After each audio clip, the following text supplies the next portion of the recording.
Hai gengs, balik lagi di Fit Station Reborn. Apa kabar semuanya? Baik. Kalau boleh jujur nih, Indonesia saat ini memiliki salah satu basis penggemar bola voli terbesar dan paling militan di dunia. Kemanapun atlet kita pergi berlaga, baik di liga domestik, Asia, hingga Eropa, lini masa media sosial akan langsung dipenuhi oleh riuh rendah dukungan netizen kita. Kita bangga dengan label itu. Dan gak cuma di voli, di segala aspek. Tapi pernah nggak sih kalian merenungkan garis tipis banget antara rasa bangga yang sehat dengan obsesi buta yang destruktif? Di balik narasi overproud yang sering digaungkan, tersimpan sebuah sisi gelap yang mengerikan. Budaya supporter layar kaca di Indonesia telah bermutasi menjadi monster yang siap menerkam atletnya sendiri. Ketika menang, seorang atlet akan dipuja bagaikan dewa tanpa celah. Tapi ketika mereka mengalami penurunan performa, membuat error di poin kritis atau timnya kalah, netizen yang sama bisa berubah menjadi hakim yang kejam di kolom komentar. Menyerang fisik, menghujat keluarga, hingga membunuh mental sang atlet itu sendiri. Dan hari ini kita akan bedah fenomena toksik ini secara ilmiah dan berbasis data valid. Bagaimana netizen tanpa sadar sedang melemahkan kekuatan timnas kita sendiri. Mari kita bahas dan siapkan snacknya. Kita mulai dari akar masalahnya secara psikologis dulu gengs. Mengapa netizen kita bisa se ekstrim itu? Dalam psikologi media ini disebut sebagai parasocial relationship atau hubungan parasosial. Melalui potongan video pendek di TikTok, Reels atau Shorts, netizen merasa sangat dekat secara personal dengan para atlet seperti Megawati Hangestri, Wilda Nurfadilah, atau yang lain lah, you name it. Rasa kedekatan semu itu melahirkan ego kepemilikan yang sangat tinggi. Netizen merasa berhak mengatur bagaimana atlet harus bermain, dengan siapa mereka harus berteman, hingga bagaimana mereka harus menjalani kehidupan pribadi. Ego inilah yang memicu lahirnya ekspektasi yang sama sekali nggak logis.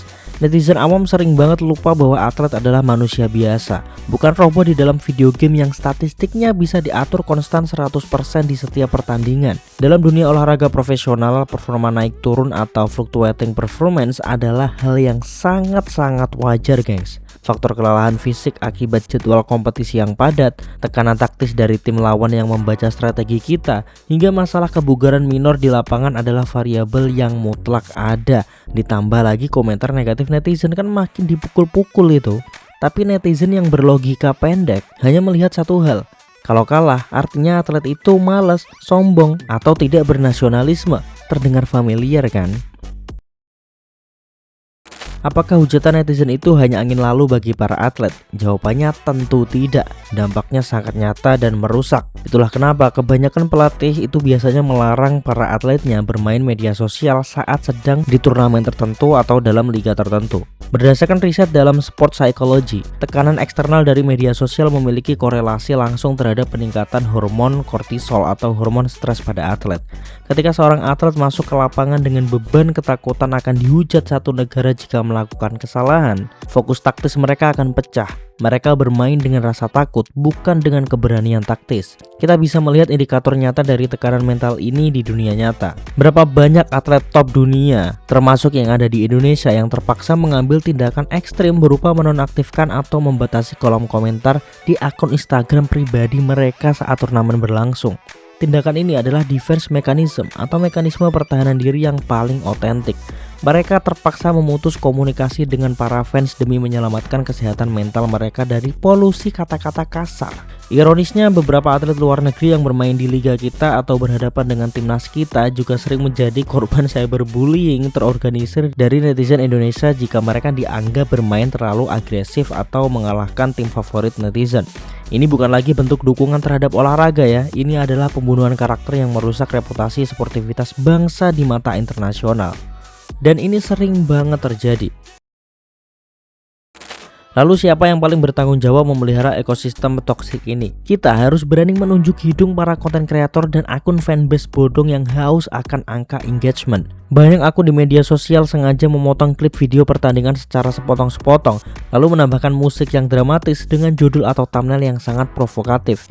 Mereka menciptakan narasi persaingan palsu, adu domba antar sesama pemain timnas, atau membanding-bandingkan pencapaian individu secara tidak berimbang. Dan yang menyebalkannya, penontonnya banyak banget. Gila, iri banget mimin. Tujuan mereka jelas ya, memancing perang komentar. antara pendukung fanatik kelompok A dan kelompok B. Semakin banyak netizen yang bertengkar dan saling memaki di kolom komentar, semakin naik algoritma video tersebut dan semakin banyak pundi-pundi uang yang masuk ke kantong pemilik akun provokator. Para penggemar yang minim literasi olahraga akhirnya termakan mentah-mentah lah oleh narasi adu domba ini. Mereka melampiaskan kemarahannya langsung ke akun asli sang atlet. Pola sirkular yang merusak ini terus berulang karena netizen kita belum bisa membedakan mana analisis taktis yang objektif dan mana konten industri yang sekedar mencari sensasi. That's why konten-konten yang benar itu biasanya sepi. Gengs, kalau kita ingin melihat bola voli Indonesia maju dan disegani di tingkat dunia ya, kualitas supporternya juga harus naik kelas. Kita harus belajar gitu dari budaya supporter bola voli di Jepang. Ketika timnas mereka atau klub lokal mereka mengalami kekalahan telak, supporter di stadion maupun di media sosial tidak mencaci maki secara personal. Ada mungkin, tapi nggak se ekstrim di kita. Mereka memberikan tepuk tangan, menuliskan kalimat Otsukare sama desu yang berarti terima kasih atas kerja kerasnya, dan memberikan kritik taktis yang sopan.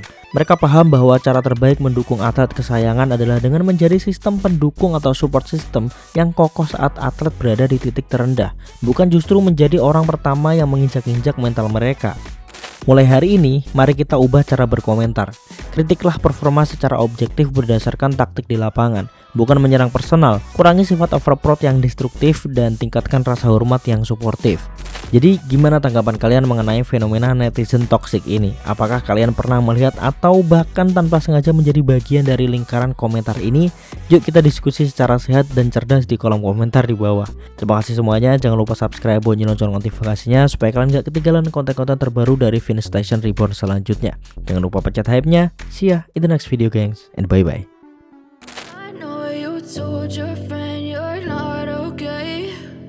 Tell me what's wrong and why you never said you felt that way. Guess you're trying to stay strong and fake a smile until I look away. But I've known you too long, it hurts to